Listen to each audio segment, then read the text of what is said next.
Hello guys, मेरा नाम है रवि और स्टडी ग्लो में आपका बहुत बहुत स्वागत है। दोस्तों, आपने यहाँ पे एलियन देखा होगा, मतलब एलियन का बोन दिखाया गया। लग रहा था जैसे कि कोई प्लास्टर ऑफ पेरिस हो, मतलब एकदम जैसे चूना उना का बना दिया गया है। 3 उंगलियाँ भी दिखाई गई हैं। लेकिन जिस शख्स ने इसे दिखाया था उसके ऊपर काफ़ी ज़्यादा विवाद भी है। वैसे काफ़ी सारी चीज़ें चर्चा में लाता रहता है ताकि उसका नाम हो सके। और ऐसे काफ़ी लोग होते हैं, जैसे आप देखेंगे बॉलीवुड में जो उर्फी जावेद हैं, वैसे कपड़े जानबूझ के ही पहनती हैं ताकि उनका नाम मीडिया में आ सके, वो फेमस हो सके। और वैसे ही यूरोप में ये है कि लोग एलियन को लेकर ऐसी बातें बोलते हैं, जानबूझ के बोलते हैं ताकि क्या हो कि उनका नाम हमेशा बाहर आता रहे। तो ऐसा ही कुछ, पता नहीं ये सही है कि गलत है, लेकिन इसके ऊपर जिस व्यक्ति ने इस पर लाया है उसके ऊपर काफ़ी ज़्यादा ये विवाद रहे हैं। तो ये दिखने से आपको लग ही रहा था कि हाँ, मतलब ये 3 उंगलियों वाले हैं, शरीर है, बॉडी है, सब कुछ है। तो चर्चा जो शुरू हुई थी एलियन की, वो आज यहाँ तक आ गई है। एक सबूत दिखाया गया, एक स्केलेटन दिखाया गया कि जहाँ पे ऐसा लग रहा था कि ये सच में एलियन का ही बोन है, और सबको यही लगा कि ये सच में एलियन हमने ढूंढ लिया है। लेकिन ये चर्चा आखिर इतनी बढ़ी कैसे? आखिर ये चर्चा इतनी ज़्यादा कैसे पॉपुलर हो पाई? इसकी शुरुआत कहाँ से हुई? जैसे आपको पता है, किसी चीज़ की शुरुआत जब होती है वो कहीं ना कहीं से होती है।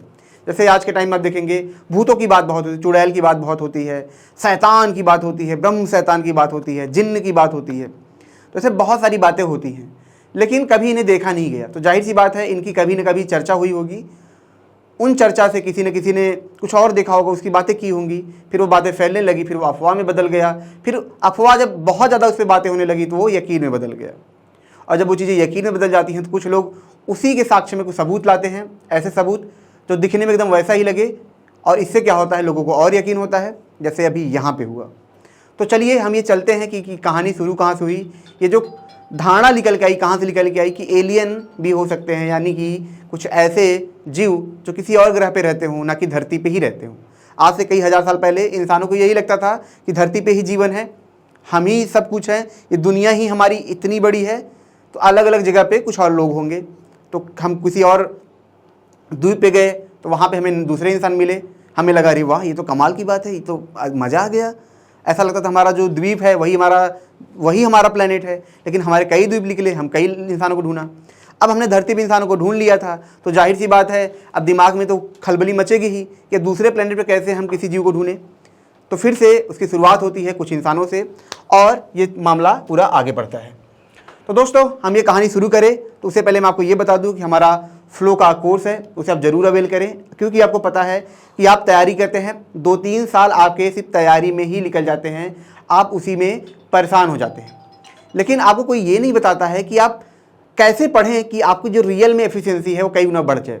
रिसर्चर ने यह पाया कि अगर आप फ्लो की स्टेट में पढ़ाई करेंगे तो आपकी जो एफिशिएंसी है वो 5 गुना बढ़ेगी, 500% ये बढ़ जाएगी।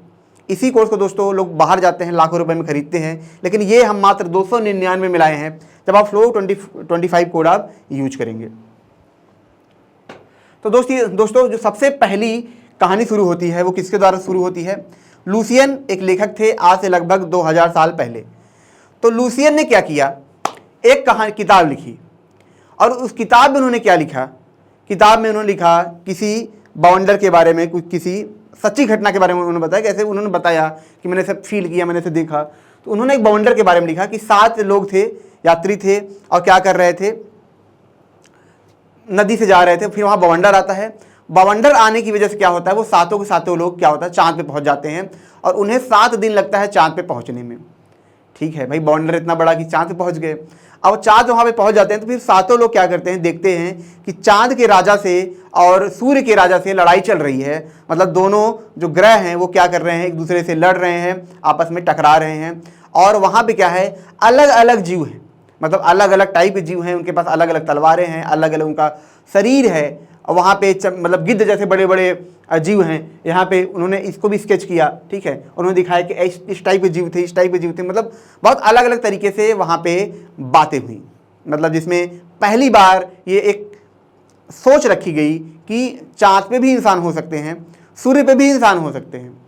ये सोच रखी गई। वहाँ का अपना राजा भी होगा, वहाँ के लोग युद्ध भी लड़ते होंगे।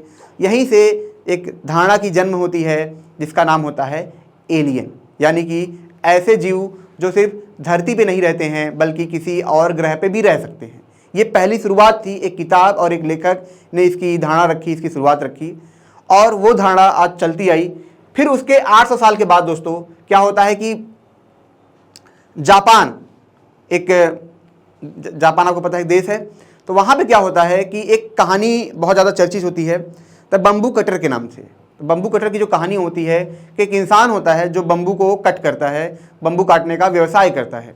अब यहाँ पे क्या होता है, जब वो व्यवसाय कर रहा होता है, काम बम्बू को काट रहा होता है एक दिन, तो अचानक से वहाँ पे बहुत तेज़ी से एक चमक पैदा होता है, बहुत तेज़ी से चमक पैदा होता है। अब फिर क्या होता है, चमक इतनी तेज़ी से पैदा होता है कि वहाँ से उसे एक लड़की दिखाई देती है। वो लड़की को घर पे लेके जाता है, उसको खिलाता पिलाता है। फिर लड़की उसे अपने घर का नाम बताती है। वो बोलती है कि मैं चाँद से आई हूँ, मैं चाँद पे रहती हूँ।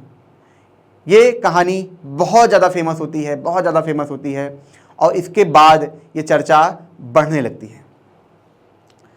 फिर क्या होता है दोस्तों, अब जाहिर सी बात है उस समय हम सिर्फ चाँद को देख सकते थे और सूरज को देख सकते थे। ज़रा सोचिए वो नज़ारा, सिर्फ हमें लगता था दुनिया हमारी इतनी ही है, तो हम चाँद को देखते थे, सूरज को देखते थे। इसीलिए आप देखेंगे इन दोनों कहानियों में जो बात होती है एलियन की, वह सिर्फ होती है चाँद के बारे में, क्योंकि हमें जानकारी सिर्फ चाँद के बारे में थी। उस दौरान किसी इंसान ने यह बात नहीं की कि हम कहाँ से आए हैं, वेनस से आए हैं, मंगल ग्रह से आए हैं, किसी ने बात नहीं की। सब ने यही बात की कि हाँ हम चाँद से आए हैं। फिर जब मंगल ग्रह पे खोजा जाता था, जब मंगल ग्रह को खोजा जाता है, दूरबीन से देखा जाता है, तब फिर एक कहानी और निकल के आती है। अब वो कहानी होती है एक तरीके से निहारिका के बारे में। जैसे जो मंगल ग्रह होता है उसको देखने में उसमें लाइन्स बने होते हैं हल्के हल्के, तो वहाँ से कहानियाँ निकल के आती है कि वहाँ पे भी एलियन है, मंगल ग्रह पे भी एलियन है। और वहाँ पे क्या है, जो नालियाँ बनी है वो इंसानों ने बनाई है, वो किसी और ने नहीं बनाया है, मतलब एलियन ने बनाया है, वहाँ पे भी एलियन है। तो देखेंगे आप एक चीज़ कि जैसे जैसे जो ज्ञान का विस्तार होता है, जब ज्ञान का विस्तार होता है तो उसी ज्ञान के आखिरी छोर पे क्या होता है, एक अवधारणा रखी जाती है। जब खोज हुई तभी वो बातें रखी गई, उससे पहले नहीं रखी गई। अगर सच में एलियन से कोई आया था तो बातें ये होती ना कि एक ग्रह और है, मार्स ग्रह है, एक ग्रह और है, फिर बाद में ढूंढा जाता तो यकीन होता ये तो बात सही है, लेकिन ऐसा नहीं था। हमने जो उस वक्त खोजा हम उसी के बारे में बात कर रहे थे, हम उसी के बारे में चर्चा कर रहे थे। जब मंगल ग्रह की खोज हुई तब एक नई कहानी निकल के आई कि हाँ मंगल ग्रह पे भी एलियन रहते हैं। तो मीन ये कहानी थी जो धीरे धीरे बढ़ रही थी, विस्तार ले रही थी। लेकिन उसमें सबसे ज़्यादा जो जोर देता है एक किताब है, उस किताब का नाम है वार ऑफ द वर्ल्ड। ये किसने लिखा था, एच.जी. वेल। अच्छा, एच.जी. वेल जो थे ये टाइम मशीन इन सबको फैलाने में माहिर थे, एकदम कमाल के ये राइटर थे। इनको पता था कि नई नई चीज़ें काफ़ी ज़्यादा क्यूरियोसिटी पैदा करेंगी, तो इन्होंने किताब लिखी जिस पे मूवी बनती है वार ऑफ द वर्ल्ड। यहाँ से दोस्तों ये होता है कि कहानी बहुत तेज़ आगे बढ़ती है। क्यों तेज़ आगे बढ़ती है, पहली बार पूरी दुनिया इस चीज़ को देखती है कि एलियन भी हो सकते हैं दूसरी जगह पे। तो ये कहानियाँ और बढ़ती हैं, फिर चर्चा और बढ़ती है और फिर 1960 आता है और उसी में एक वैज्ञानिक होते हैं फ्रैंक को लगता है कि रेडियो की खोज हो चुकी थी। तो फ्रैंक को ये लगता है कि रेडियो सिग्नल का हम यूज कर सकते हैं किसको ढूंढने में, हम एलियन को ढूंढने में। क्योंकि इनको ये लगता है कि जैसे हम रेडियो का यूज करते हैं वैसे जो एलियन होंगे वो भी हमें लगातार क्या कर रहे होंगे, रेडियो सिग्नल भेज रहे होंगे, लगातार भेज रहे होंगे। अगर हम उन रेडियो सिग्नल को पकड़ लें तो हम ये जान पाएंगे कि सच में एलियन होते भी हैं या नहीं होते हैं। तो यहाँ पे फ्रैंक ने इसकी नींव रखी, जिसके तहत क्या हुआ कि आगे चल के यूएस कांग्रेस ने, जो अमेरिकन गवर्नमेंट है, उन्होंने एक संस्था बनाई जिसका नाम था सेठी। सेठी का काम क्या था, ये जो इंस्टीट्यूट था, यहाँ पे मैं आपको दिखाऊँ, ठीक है, तो इसका जो पूरा नाम है आप देखेंगे, search for the extra terrestrial intelligence, SETI जिसका नाम है। इसका काम ये था कि ये आगे चल के क्या करेंगे, ऐसे सिग्नल को खोजेंगे जो एलियन के द्वारा भेजे गए होंगे या फिर वहाँ से आए होंगे, कि जो ऐसे प्लेनेट से आए होंगे जहाँ पे एलियन रहते हैं। तो ये इनका पूरा काम था, जिसके पीछे करोड़ों रुपए खर्च किए जाते हैं, पैसा डाला जाता है और लगभग लाखों सिग्नल को रिसर्च किया जाता है, कई सारे सिग्नल को रिसर्च किया जाता है। और कई साल के बाद 1980 में आसपास से शुरू हुआ था, कई साल के बाद क्या होता है, इससे कोई भी हमें कंक्लूजन नहीं मिलता है, कुछ भी हमें ऐसा नहीं मिलता है जिससे हम ये कह सकें कि हाँ सच में हमें एलियन का सिग्नल मिला है। बहुत सारे ऐसे सिग्नल मिले, लेकिन वो ऐसे सिग्नल थे ही नहीं जिससे हम कह सके ये एलियन के सिग्नल हैं। तो यहाँ पे क्या होता है दोस्तों कि ये जो संस्था थी ये काफ़ी ज़्यादा चर्चित रही। इसी में आप देखेंगे तो यूरी मिलनर और स्टीफन हॉकिंग ने, इन सब ने भी क्या किया था, एक तरीके से एक प्रोजेक्ट शुरू किया था, ठीक है। उस प्रोजेक्ट में ये था कि उनको क्या भेजना था, एक तरीके से चिप भेजना था, कहाँ पे, अल्फा सेंटोरी में, जहाँ पे वो एलियन की खोज कर सके। अब ये चीज़ें चलती हैं यहाँ पे, ठीक है दोस्तों। उसी दौरान अब ये था कि हमें एलियन ढूंढना है तो कैसे ढूंढें। जाहिर सी बात है कि अभी तक हम सिर्फ इतने ही प्लेनेट को जानते हैं। अगर कहीं एलियन होंगे तो प्लेनेट पे होंगे, तो प्लेनेट पे अगर होंगे तो हमें प्लेनेट ढूंढना पड़ेगा। तो पहली बार प्लेनेट को ढूंढने के लिए एक मिशन चला जाता है, जिसके तहत केपलर ऑब्जर्वेटरी को क्या होता है, स्पेस में भेजा जाता है। तो केपलर ऑब्जर्वेटरी का काम क्या होता है? काम होता है कि ये क्या करेगा, एलियन की खोज करेगा, एलियन प्लेनेट की खोज करेगा, या हम ये कहें एक्सो प्लेनेट की खोज करेगा, या ऐसे प्लेनेट जो हमारी धरती की तरह हो, अपना सूरज का चक्कर लगा रहे हो, वैसे प्लेनेट। क्योंकि अगर प्लेनेट की संख्या हमारे पास ज़्यादा होगी तो संभावना ज़्यादा होगी कि वहाँ पे एलियन होंगे। इसी के तहत इसको चलाया गया। इसका काम क्या था? इसका काम था प्लेनेट को खोजना जो सूरज का चक्कर लगा रहे हो। मीन कि अगर कोई प्लेनेट सूरज का चक्कर लगा रहा होगा, ऐसा समझिए कि मान लीजिए कि चांद है, ठीक है। चांद जब सूरज के सामने जाता है तो सूरज कुछ वक्त के लिए क्या होता है, रुक जाता है, जिसे हम ग्रहण बोलते हैं, फिर वो जलने लगता है। अगर यही गति बहुत तेजी से होने लगे, जुक जुक जुक जुक जुक जुक जुक जुक जुक, तब क्या होगा, तब आपका सूरज बल मतलब एक तरह से लपलुप्त करके वो जलेगा।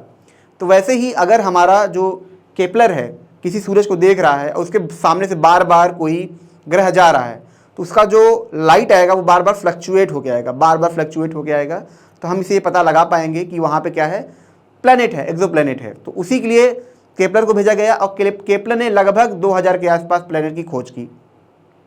लेकिन अब सबसे बड़ा सवाल ये था कि कैसे हम जाने कि वहाँ पे एलियन है भी या नहीं है। तो इसका सबसे बड़ा खोज करने का तरीका यही था, वहाँ पे पानी खोजें, वहाँ पे हम ऐसे सिग्नल को देखें जहाँ पे पानी के संकेत मिले, जहाँ पे ऑक्सीजन के संकेत मिले, तो हम ये समझ सकते हैं कि वहाँ पे संभावना होगी कि वहाँ पे क्या होगा, एलियन होगा। लेकिन मुद्दा अभी यही तक था कि हमने कुछ प्लेनेट को खोजा, पर हम ये नहीं कह सकते हैं कि वहाँ पे एलियन है या नहीं है। अब दोस्तों सबसे बड़ा सवाल कि क्या सच में एलियन हैं और उन्हें हम कैसे ढूंढेंगे। तो सबसे बड़ा जवाब ये है कि एलियन हैं। जाहिर सी बात है, इतना बड़ा यूनिवर्स है, इतनी बड़ी दुनिया है, इनफाइनाइट गैलेक्सीज हैं, एक गैलेक्सी के अंदर अरबों तारे हैं, खरबों प्लेनेट हैं। तो जाहिर सी बात है जीवन तो होना ही है, यहाँ नहीं तो कहीं और सही, लेकिन जीवन है। हो सकता है कि हमसे ज़्यादा वो बेहतर तकनीक से रहते हो सकता है कि चलो हो सकता है कि उन्होंने हमें देखा हो, पर क्या अगर एलियन हमें मिल भी गए तो क्या? हम इतना एलियन को लेके इतना बवाल मचाते हैं, गवर्नमेंट पे इल्ज़ाम लगाते हैं, लेकिन एलियन मिल भी गया तो क्या? वो भी तो हमारे ही जैसे होंगे, थोड़ा सा बदलाव होगा। तो क्या हमने इंसानों को नहीं देखा है?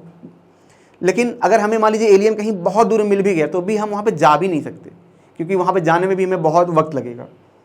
तो ऐसा नहीं है कि एलियन नहीं है, एलियन है, लेकिन अभी उसमें बहुत वक्त है। उन्हें हम ढूंढेंगे, लेकिन साइंटिफिक तरीके से उन्हें हम ढूंढेंगे।